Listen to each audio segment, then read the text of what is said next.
Have you ever been with a man who seemed completely into you one day, then suddenly went cold the next? He tells you you're special, opens up to you, makes you feel like you finally found something real, and then he just disappears. Not entirely, but enough to make you question everything. You're left wondering, is he falling in love? Or is he just playing games? Here's what might surprise you. When a man is falling in love, he doesn't always move closer. Sometimes he tests you. And today, we're going to talk about exactly how and why this happens. If you've loved deeply, experienced heartbreak, and you're trying to understand these confusing patterns, this video is for you. Let's dive into the psychology behind why men test women when they're developing real feelings. Before we go further, breathe. These are not easy truths. If you're listening, it's because you're a woman who feels deeply and wants clarity more than comfort. You want a path that doesn't force you to shrink to be chosen. If that's you, subscribe to Inner Wise Woman now. This space is where we turn confusion into wisdom, where we study Jung's understanding of the psyche and translate it into feminine power, where we learn how to invite devotion without ever abandoning ourselves. Picture this. Everything is going beautifully. The connection feels real. You're talking every day, he's affectionate, present, engaged. Then suddenly, silence. His texts become shorter, less frequent. The warmth disappears, and you're left in this confusing, emotional vacuum, wondering what you did wrong. This is the first test, and it's one of the most common. When a man starts falling in love, he often pulls back to see how you handle uncertainty. Why? Because love is scary for him too. It reopens old wounds, challenges his independence, and forces him to confront vulnerability. But here's the key. He's not testing to see if you'll chase him. He's observing whether you can remain grounded when he's not giving you constant attention. Can you sit with the discomfort of not knowing without falling apart? For women who've experienced toxic relationships, this silence triggers every abandonment wound. Your nervous system goes into alarm mode. You want to reach out, fix things, prove your worth. But a woman with high self-worth does something different. She doesn't chase breadcrumbs. She stays rooted in her own value. She continues living her life fully. She doesn't make his silence mean something about her worth. And this is what he's really observing. Not your reaction, but your regulation. Can you maintain your dignity when he creates distance? When you do, when you choose calm presence over panic, something shifts in him. He realizes you're not someone who needs constant validation to feel secure. You're a woman who stands firm in yourself, and that paradoxically makes him feel safer moving closer. But the tests don't stop there. Next comes something even more subtle. You're having dinner together. Everything feels light and playful.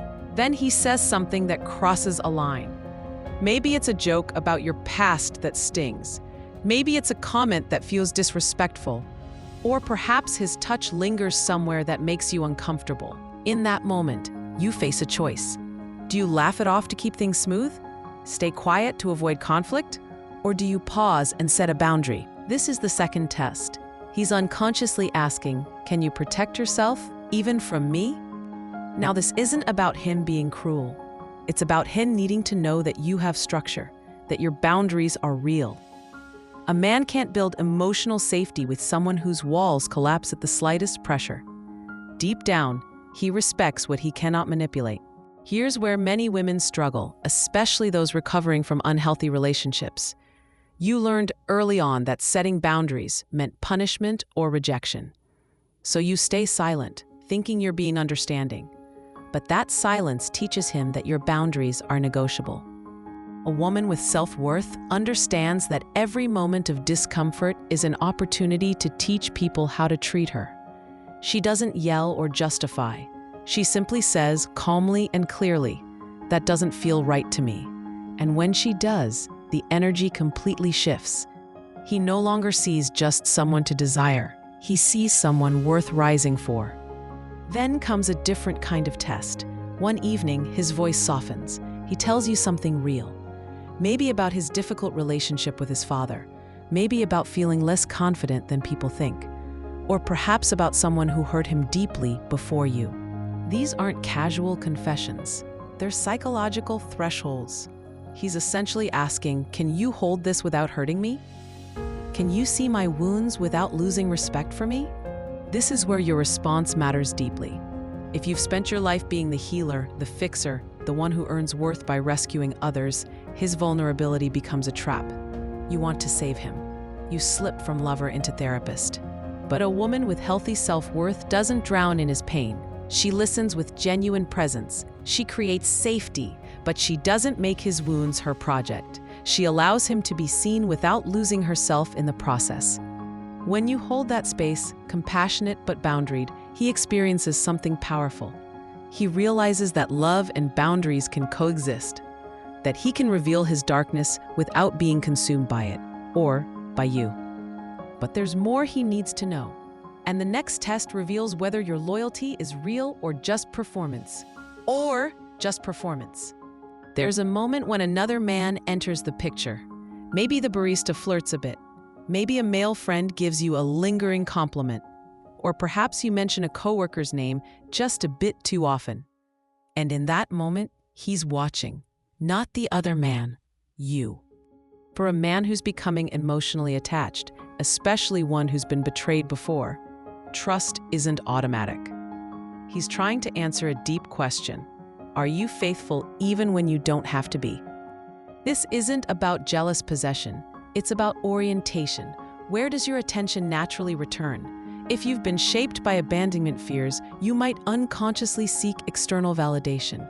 You flirt without realizing it. You bring up past relationships, not to compare, but to reassure yourself that you're still desirable. These are defense mechanisms born from never feeling fully chosen. And he senses it in your tone, in glances that linger too long, in how you mention your ex as if he's still a reference point. A woman with high self-worth doesn't perform loyalty. She embodies it. Not from fear or lack, but because her energy is grounded. She's magnetic precisely because she doesn't use attention as currency. She knows her value isn't up for auction.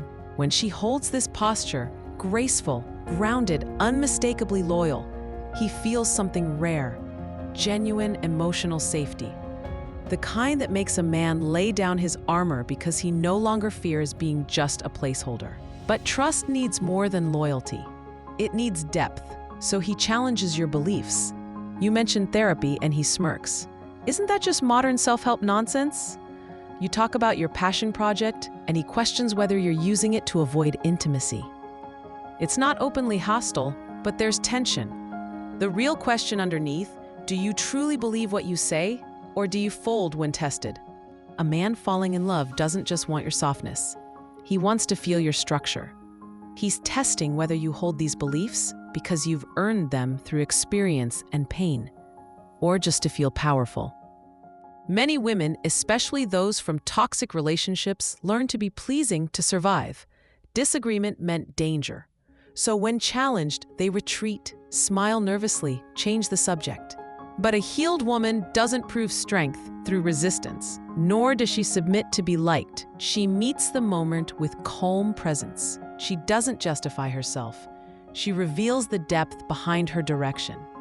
Feminine energy at this level isn't just nurturing, it's discerning. It radiates, "This is who I am," not triggered, not dependent on approval. And when she responds from this place, she disarms something in him. Because most people either defend or back down. But she reflects, thinks, answers from within. Still, one question remains. Is her strength constant or only present when things are comfortable? You finally feel safe. This man is different. He listens, he's present, he cares. You start to lower your walls. Then something unsettling happens. Nothing dramatic, just small signs. A sudden emotional distance, a tone shift, a sarcastic remark that stings. And deep inside, something ancient whispers, "This feels familiar." Here's the paradox of trauma healing. Even when you attract healthier men, part of you still waits for the pain. And sometimes, consciously or not, the man before you begins to mirror the very patterns you thought you'd escaped. But here's what few people understand.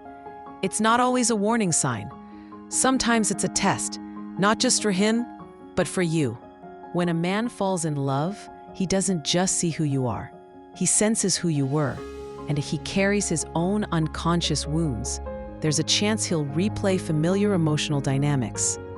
Maybe he withdraws like your avoidant ex. Maybe he reacts impulsively like the father you could never please. Not to hurt you, but because love activates the shadow. In real intimacy, the psyche pulls old patterns to the surface to see if they still hold power. This is the hidden battlefield of intimacy. And he observes, how do you respond when he unintentionally becomes a mirror of your past? Do you regress? Lose your voice? Try to fix or save him? Even the strongest woman can become that frightened little girl again when the right trigger hits. But this is where growth shows, not in perfection, but in awareness. What sets a woman of high self-worth apart isn't that she avoids difficult relationships. It's that she interrupts the pattern. She refuses to abandon herself just because someone else does. She names what hurts without making it the other person's responsibility to fix it. She might say something like, "When you withdraw suddenly, it triggers old fears for me. I'm not asking you to change, but I need to be honest about what I'm experiencing." This is powerful because she's not playing victim or attacking. She's taking responsibility for her own healing while staying present in the relationship. And when she does that, something shifts in him too. He realizes you're not expecting perfection, only presence. Even more importantly, you don't need him to protect you from your past. You've already begun doing that yourself. This creates true emotional safety, the kind where both people can be imperfect and still connected. But one final question remains. Deep beneath all your strength and self-awareness, he wonders, is she only strong when she's loved, or can she walk away when love becomes pain? And that brings us to the final, most important test. There's a silence that speaks louder than words. He's physically there, but not really present. The tenderness has faded. Conversations feel hollow. Promises have become empty patterns. You feel the weight of staying and the cost of leaving. Part of you holds on, not because you can't see the change, but because you hope he'll change back. You ask yourself, is he just confused? Is this the moment I need to prove I'm enough? This is the final and perhaps most brutal test. He pulls away, not with anger, but with indifference. He stops doing the little things that made you feel seen. And deep inside, often without knowing it, he's observing, will you abandon yourself to hold on to him? This is where many women break, especially those still healing from narcissistic dynamics. They learn that love had to be earned through self-denial, so they settle for crumbs and call it patience. They excuse emotional absence and call it compassion. But it's really identity loss disguised as devotion. In the psychology of love, this moment matters more than any romantic gesture, because here, femininity is tested at its core, not by how much she can give, but by whether she knows when to stop giving. A woman of true worth rises here, not because she's cold, but because she's clear. Feminine energy doesn't just attract, it discerns. She doesn't chase the man who's walking away. She blesses him silently and walks toward her own well-being. This doesn't come from ego, it comes from healing, from the sacred remembering that you don't have to bleed to be loved. And if he was ever sincere, he feels the shift. He realizes this woman didn't test him with games. She was ready to love him fully, but not ready to lose herself in the process. She left behind an echo that doesn't fade, proof of her worth and a silent lesson. If he wants to keep a woman like her, he needs to stop testing and start showing up. Here's what I want you to remember. When a man tests you, it's not a game. It's an invitation to rise, to hold your standards, to be the woman you became through all your growth and pain. The right response isn't to chase, fix, or perform.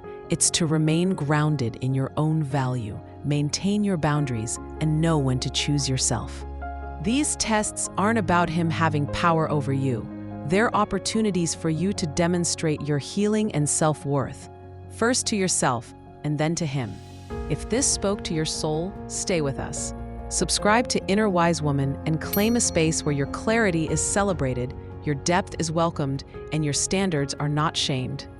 We will keep exploring Jung's map of the psyche, the language of the nervous system, and the practice of loving without losing yourself. You deserve a love that arrives as devotion, not a puzzle. You deserve partnership that expands you, not a game that drains you. And the moment you align with that truth, your life begins to reorganize around it. Tell me in the comments, have you experienced these tests in your relationships? Which one resonated most with you? If this video helped you see things more clearly, please like, share, and subscribe for more content on healing, self-worth, and feminine strength. I'd love to hear your story.